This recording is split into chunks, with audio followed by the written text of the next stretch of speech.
Jean de Florette, L'eau des collines, tome 1, de Marcel Pagnol, lu par Vincent Fernandel.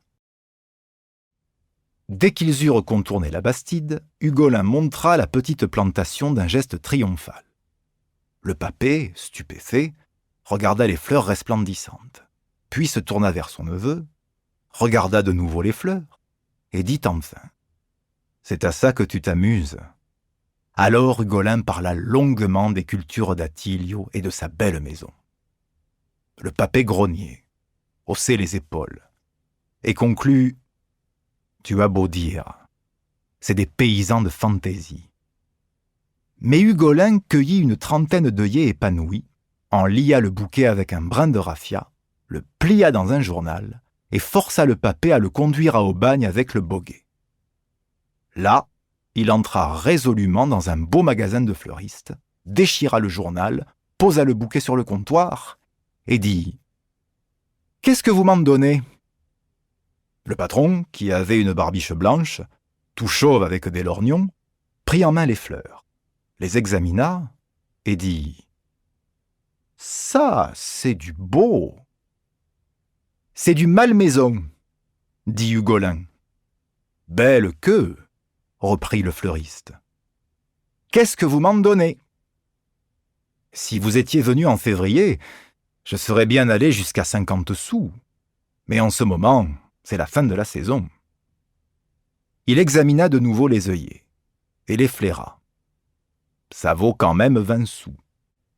D'accord ? » « D'accord, » dit Hugolin.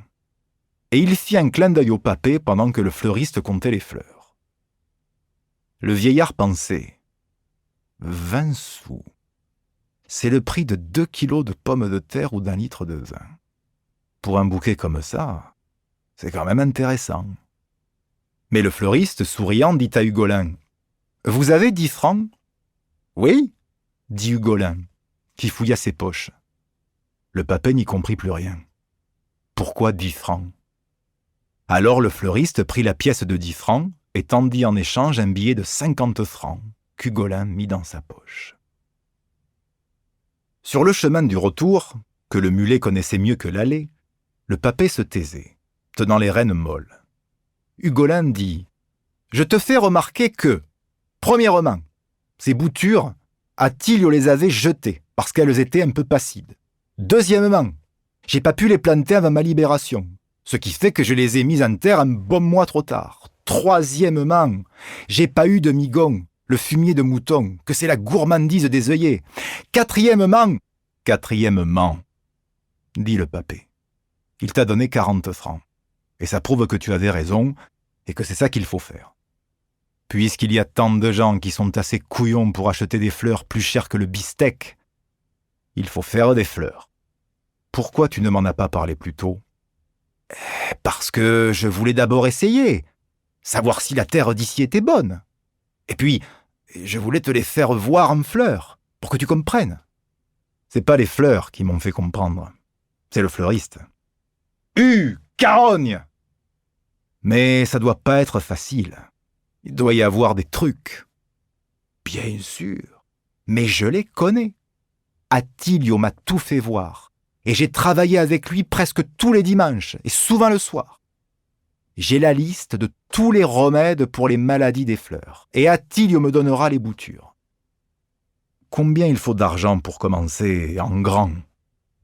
Hugolin hésita, parpelégea, haussa les épaules, et finit par dire « 15 000 francs. » Le papé repoussa son feutre en arrière, se gratta le front, secoua la tête, fouetta le mulet qui s'endormait, et finit par dire « Je te les donnerai. »« Papé, tu es trop brave. »« Pas tant que ça, » dit le vieillard. « C'est pas pour toi que je te les donne. C'est pour les soubérants, ceux du cimetière et ceux qui viendront. »« Carogne !» Après un silence, Hugolin reprit. « Il y a une seule chose qui me tracasse. »« Et quoi ? » ?»« L'eau. Une plante d'œillet, ça boit comme un homme. Pour arroser ces 30 plantes, il a fallu m'arracher la peau des mains sur la corde du puits. »« On peut y mettre une pompe, » dit le papé. « Oui, Mais si nous arrosons 500 plantes, le puits sera sec au bout de 4 jours. Ça, c'est un problème. Tout en réfléchissant, il fouetta le mulet qui répondit par une asphyxiante pétarade. « Quel caractère !» dit le papé. « Si cette bête avait le nez à la place de la queue, elle ne pourrait plus vivre. » « Nous non plus, dit Hugolin. Et il enchaîna aussitôt. « Il faudrait faire un bassin énorme, avec des rigoles qui ramassent toute la pluie du vallon. C'est à Massacan que tu veux planter ?»« Bien sûr, dit Hugolin. Là-haut, c'est abrité du vent, et c'est de la terre à fleurs. Je te l'ai prouvé. Eh bien, moi, j'ai une idée. Si on achetait le champ et la source de Pique-Bouffigue au Romarin, 300 mètres plus haut que toi. Elle a encore de l'eau, cette source? J'en ai entendu parler par mon père, mais il disait qu'elle était morte. Elle est plus qu'à moitié bouchée, ça c'est sûr. Il ne cultive rien, il ne boit que du vin, et il ne se lave jamais. Mais quand j'étais jeune, c'était un joli ruisseau, et son père Camoin le vieux faisait des pleines charrettes de légumes. Peut-être qu'avec 4 coups de pioche, tu crois qu'il vendrait sa ferme? Pas la maison, bien sûr, mais peut-être le champ et la source. Il n'en sait rien, et il n'en fera jamais rien. Si on lui fait voir des sous,